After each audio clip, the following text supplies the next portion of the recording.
இந்தியாவிடம் பதுங்கும் ட்ரம்ப், பின்னணியில் 3 காரணங்கள். வரி விவகாரத்தில் இனி இந்தியாவுடன் பேசுவதற்கு ஒன்றுமில்லை என்று கூறி வந்த ட்ரம்ப் திடீரென ஒரு பல்டி பதிவை பகிர்ந்துள்ளார். அதில் அவர் இந்தியா அமெரிக்கா இடையேயான வர்த்தக தடைகளை நீக்குவது தொடர்பான பேச்சுவார்த்தைகள் நடைபெற்று வருகின்றன என்பதை அறிவிப்பதில் நான் மகிழ்ச்சி கொள்கிறேன். வரும் வாரங்களில் எனது நல்ல நண்பரான மோடியுடன் பேசுவதை நான் எதிர்நோக்கியுள்ளேன். இரு பெரிய நாடுகளுக்கும் வர்த்தக பேச்சுவார்த்தையில் தீர்வு எட்டப்படுவதில் எவ்வித சிக்கலும் இருக்காது என்று நான் உறுதியாக நம்புகிறேன் என்று கூறியிருந்தார். இதற்கு பிரதமர் மோடியும் இந்தியாவும் அமெரிக்காவும் நெருங்கிய நட்பு நாடுகள், இயல்பான கூட்டாளிகள். நமது வர்த்தக பேச்சுவார்த்தை நம் இரு நாடுகளுக்கும் இடையேயான எல்லையற்ற திறன்களை கண்டெடுப்பதற்கு மிகுந்த உதவியாக இருக்கும் என்று நான் நம்புகிறேன். அதிபர் ட்ரம்புடன் பேசுவதை நானும் எதிர்நோக்கியுள்ளேன்.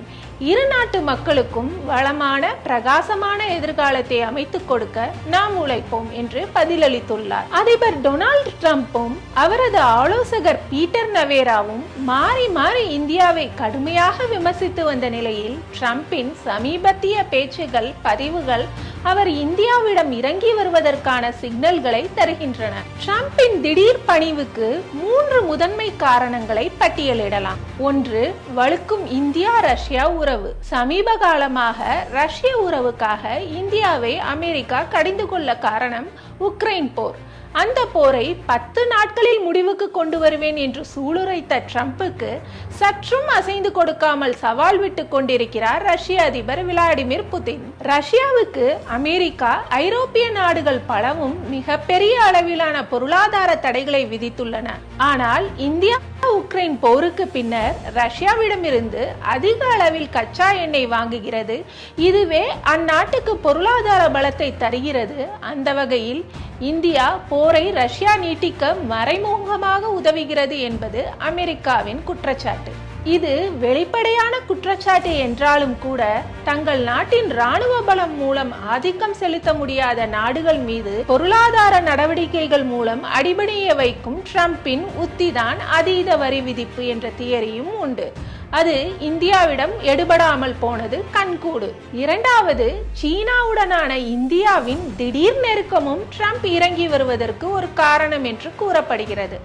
அடிக்கடி எல்லை பிரச்சினை ரீதியாக இந்தியாவுடன் மோதிக்கொள்ளும் சீனா அண்மையில் ஜின்ஜியாங் நகரில் நடந்த ஷாங்காய் ஒத்துழைப்பு மாநாட்டில் இந்தியாவுடன் அதிக நெருக்கம் காட்டியது. சீன அதிபரின் காரில் மோடி பயணித்தது, மோடியை பற்றி சீன சமூக வலைதளங்களில் அதிகமாக தேடப்பட்டது என்று ஒரு நல்லுறவு அரும்பியுள்ளது. சர்வதேச அரசியலில் சீனா இந்தியா நல்லுறவு முக்கியத்துவம் பெற்றுள்ளது. அதேபோல் அமெரிக்காவிடமிருந்து இந்தியா சற்றே விலகியதற்கு பாகிஸ்தானுடன் ட்ரம்ப் அரசு காட்டி வரும் நெருக்கம் மிக முக்கிய காரணம். இன்னொரு பக்கம் பெல்ட் அண்ட் ரோடு உள்ளிட்ட திட்டங்கள் மூலம் பாகிஸ்தானில் சீனா முதலீடுகளை கொட்டி வந்தது. ஆனால் அமெரிக்காவுடன் பாகிஸ்தான் அதிகமாக நெருங்க சீனாவின் பார்வையோ இந்தியா மீது திரும்பியுள்ளது. சுய லாபத்துக்காகவும் ஆசிய புவி அரசியலில் முக்கியத்துவம் பெறவும் சீனாவால் இந்த நெருக்கம் காட்டப்படுகிறது என்று நிபுணர்கள் கூறுகின்றனர். அதே வேளையில் சீனா ஒருபோதும் இந்தியாவுக்கு எல்லா விதத்திலும் இணக்கமாக இருந்து விடாது என்பதையும் நினைவில் கொள்ள வேண்டும் என்று அறிவுறுத்துகின்றனர்.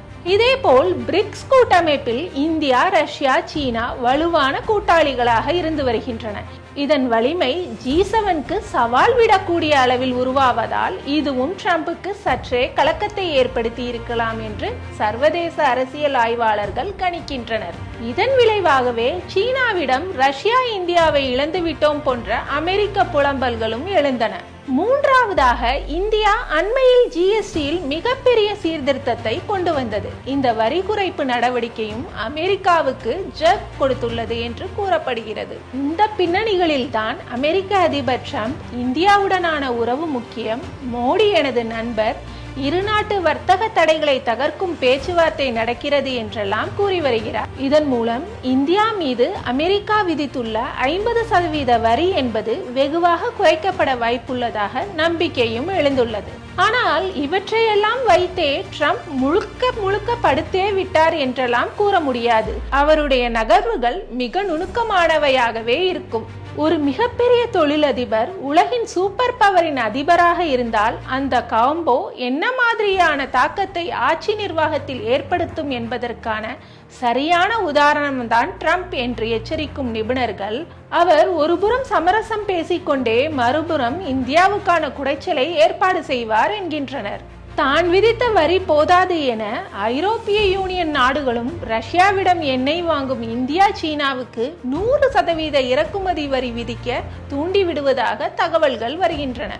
ரஷ்யாவுக்கு அழுத்தம் கொடுக்கவே இந்த நகர்வு என்றாலும் இந்தியாவுக்கும் இது ஒரு வேகத்தடையாகவே அமையும். அமெரிக்கா ஐரோப்பிய யூனியன் உயர்மட்ட ஆலோசனை கூட்டம் ஒன்றில் தொலைபேசி வழியாக பேசிய ட்ரம்ப் இந்த 100% இறக்குமதி வரி பற்றி பேசியதாக தகவல்கள் கசிந்துள்ளன. முதற்கட்டமாக சீனா மீது இந்த வரி விதிப்பை அமல்படுத்துவது பற்றி ஐரோப்பிய யூனியன் நாடுகள் ஆரம்ப கட்ட ஆலோசனையில் இறங்கிவிட்டதாகவும் தெரிகிறது.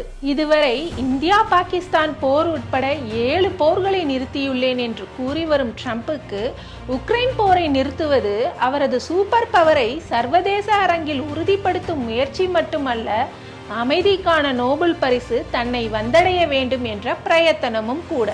இதன் பின்னணியில் தான் ட்ரம்பின் மிரட்டல்கள், சலுகைகள், சமரசங்கள், விட்டுக் கொடுத்தல்கள் என எல்லாம் நீள்கிறது. மொத்தத்தில் அமெரிக்கா வர்சஸ் இந்தியா, சீனா, ரஷ்யா போட்டி ஒரு சர்வதேச தரத்திலான கிராமத்து திண்ணையில் ஆடப்படும் ஆடுபுலி ஆட்டம் எனலாம்.